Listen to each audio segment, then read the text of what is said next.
항의를 하기 시작합니다. 그게 무슨 말씀입니까? 한복을 입어서 입장이 거절된다니요. 저는 지금껏 20년을 하루도 빠짐없이 한복을 입고 다녔지만 어디에서도 출입을 금지당한 적이 없습니다. 지배인을 불러주십시오. 그런데 달려온 호텔 당직 지배인의 말은 이 씨에겐 더 충격적이었다고 합니다. 제가 출입을 거절당하는 이유가 뭡니까? 한복은 위험한 옷이기 때문입니다. 한복은 부피감이 있어서 다른 사람들을 방해합니다.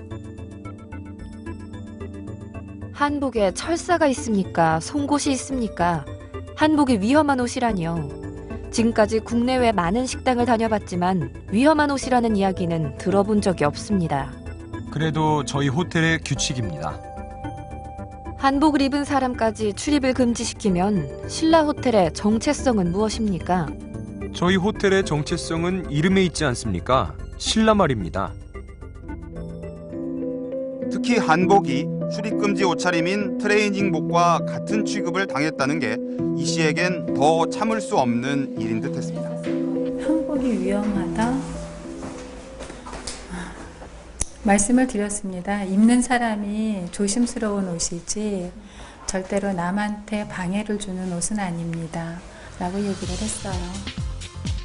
이런 정황이 트위터를 통해 속속들이 알려지고 일부 언론에 보도되면서 시중에 최대 화제거리가 됐습니다. 인터넷 등에는 신라 호텔을 비난하는 글이 줄을 이었습니다. 이튿날 신라 호텔은 서둘러 임직원 명의의 사과문을 발표했습니다.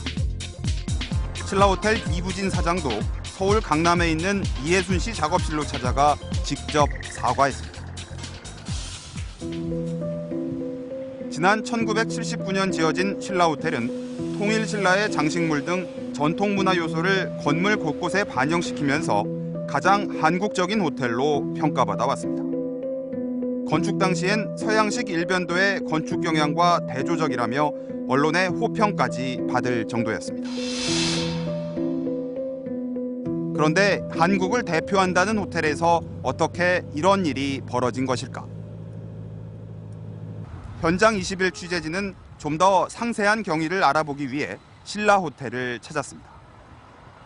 호텔 측은 한복 차림은 뷔페 식당 출입이 안 된다는 규정 자체가 아예 없다고 밝혔습니다. 드레스 코드라는 게 한복이 안 된다라는 드레스 코드는 없습니다. 예전에도 없었습니까? 예, 한복은 없었습니다. 한 번도 없었습니다. 한복 입고 오셔가지고 그러니까 식사를 못 하시고 입장을 못 하시고 가신 분은 없습니다. 다만 한복 차림으로 뷔페 식당을 찾는 고객들에겐 미리 주의할 사항을 안내하고 있을 뿐이라고 설명했습니다. 고객분이 오시면은 이제 한복 입으신 분한테 저희가 안내를 해드립니다. 왜냐하면은 그 과거에 한복에 이제 한복을 입고 오신 분들이 밟히세요. 그러면 옷이 상합니다. 그리고 또 음식을 뜨실 때 소매가 상대적으로 좀 양복에 비해서 조금 길지 않습니까? 그러다 보니까 음식을 뜨실 때 옷에 묻으세요. 한복이라는 게. 그런데 당시 안내 과정에서 지배인들이 이해순 씨에게 실수를 했다는 것입니다. 12일 당시 상황에서는 지배인 두 분께서 예. 공이 한복은 드레스 코드가 있어서 출입이 안 된다 예. 라고 어떻게 잘못 말씀드린 겁니다. 실수로. 두 분이 다 이렇게 이 지배인 두 분이 어떻게 지배인 두 분이요? 네, 똑같은 실수를 하실 수가 있습니다. 실수를 한 거죠, 저희가. 설명을 제대로 못 드린 겁니다. 거기에 대해서 저희가 정중히 사과를 드리는 겁니다. 과연 그럴까? 취재진은 한 제보자로부터 불과 2년 전인 지난 2009년의 이야기를 들을 수 있었습니다.